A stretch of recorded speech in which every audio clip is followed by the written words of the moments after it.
You are listening to 91.5 WPRK FM, and you are listening to the Dig to China show with Steve-O. Wally. Nick. All right, what you guys just heard was Palace and Persia with a live set, and then right after that, Bruce Coburn from Canada with If I Had a Rocket Launcher.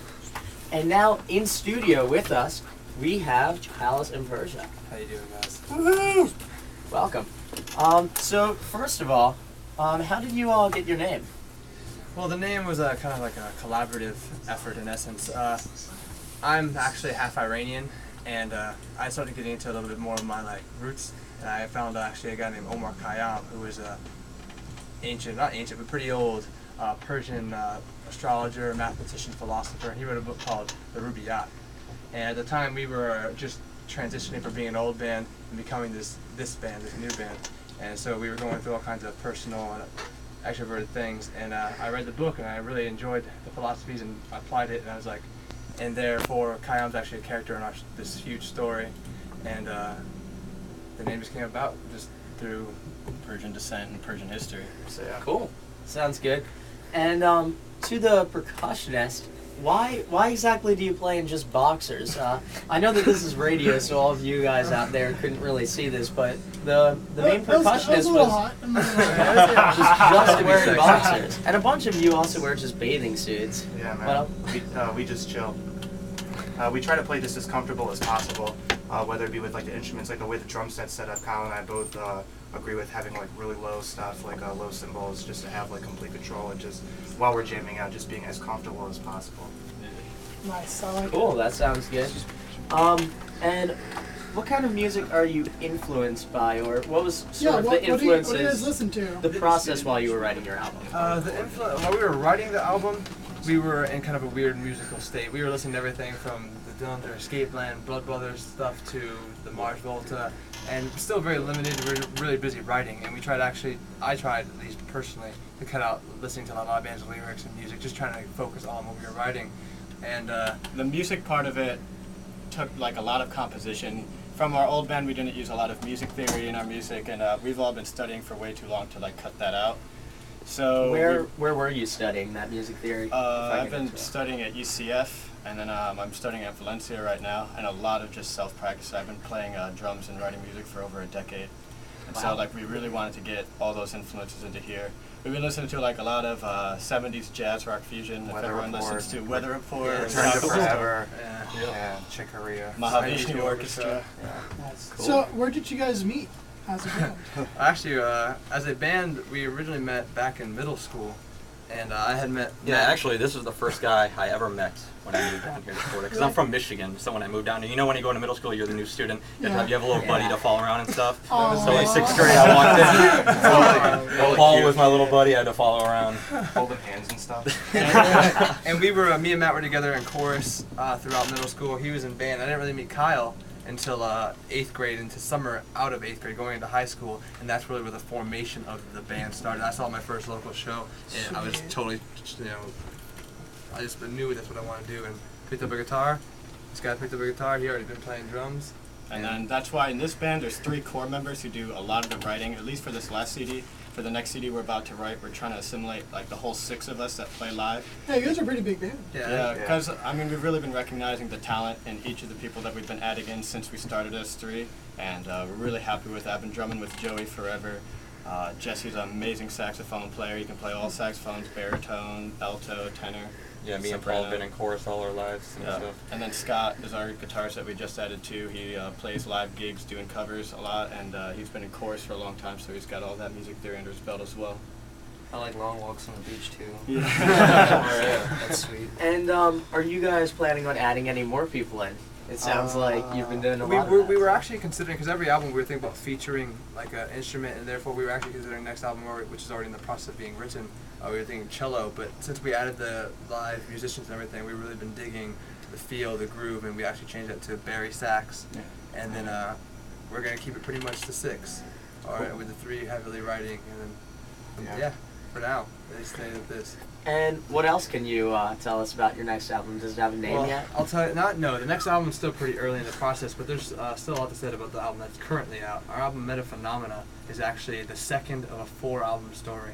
Oh wow. And all this album solely is the meeting of our lead character and a man named Khayyam, which is a three-headed man. And each track on our album is 4 tracks, 3 songs, and each song represents what each head tells him. First, breaking down the constructs of everything from society to religion. The second shows him through conversation, not necessarily who's saying it, but just you can go from all different perspectives and more like what is being said. And there's also a side story, which is just an elongated conversation, and which is finished at the end of track 3, because 2 and 3 are actually one song. And then the last song is the centerhead, and he shows him his death and what is to come from it. And it foreshadows and shows you what's going to come and what comes prior. And our next CD will be the next in progression on Yes, the the next list album of is number There's a- 3. Yeah. There's a lot of story and theory behind our music. It's just not. And you can have to take think it outside really the deep. box. Each Yeah. character even talks with different verb usage and Awesome. specific metaphor choice. Khayyam is very natural, whereas the lead character doesn't even talk very much, more listening.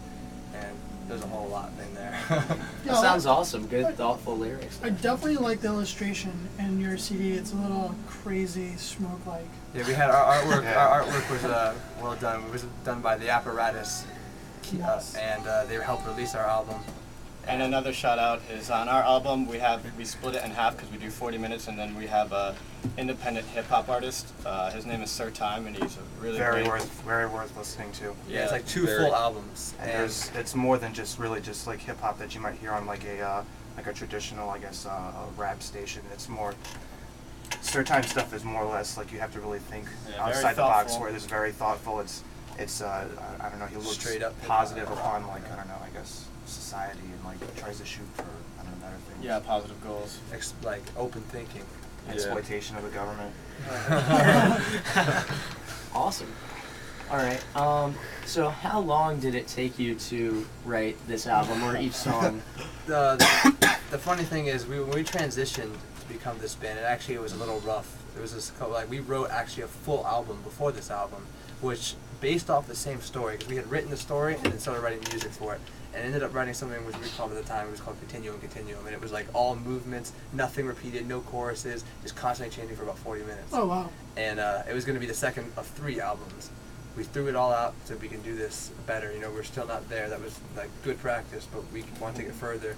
And we added a part to the story that was kind of missing, and it filled up a lot, and that is Metaphenomena. And it took about from the end of the last band to the release of this album a little over 2 years. Wow.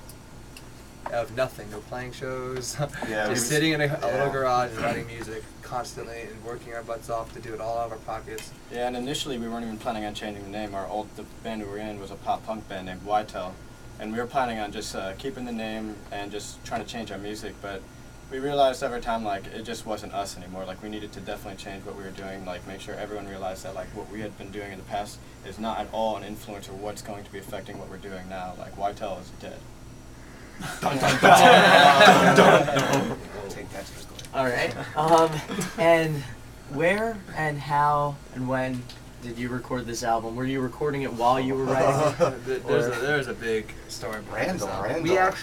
This album was actually, we jumped right in. Like we had written the skeleton to it and pre-recorded the album about 2 weeks before we actually went in to do the album. And by skeleton I mean basic bass, drum and rhythm guitar, no vocals. Just a lot of conceptual. Like it was already way thought out. Just the 3 of us, and we recorded 2 weeks later in Deltona at Carnaby Street Studios with Randall Street, and we were there for a month. And a lot of it was improv. A lot of it was on the spot, and a lot of it's just like finally just sitting there, just playing what we felt and what we believed, and that's pretty much been a phenomenon. Cool. Sounds great. So you said that it took 2 years to do this album, and when did it come out exactly? It came out 4/20, 2007. All right, April 20th. And do you expect to have your next album come out on the same day? That's what we're Right? shooting for. Right. We're shooting for that. All right. So continual theme We're within trying the like every album. year, something to look forward to. Every 420, yeah. Something to go out and pick up a CD. And speaking of which, this album Metaphenomena is currently on sale if you like what you heard. Yeah, where can we buy it? You can buy it either on our online store at www.apalaceinpersia.com or you can go to Virgin Megastore at Pleasure Island, and you'll find it there for $4.99. Cheapest CD in the store. It is the cheapest CD in the 77 minutes store, of music, $5. guys. Support local music. Support local music, Yeah. yeah. Yeah. Excellent. Well, thanks for Yeah. coming. Thank you for joining us. No, Thank you thanks for for having having us. us. We really in the appreciate it. studio. Yeah, thank you. And good luck to you guys Thank in you. the future. Look forward to your other album. Thank you. Thank you very much. We're shaking hands now. All right. Little pleasantries. So yeah, again, you are listening to WPRK 91.5 FM. And now we have a public service announcement.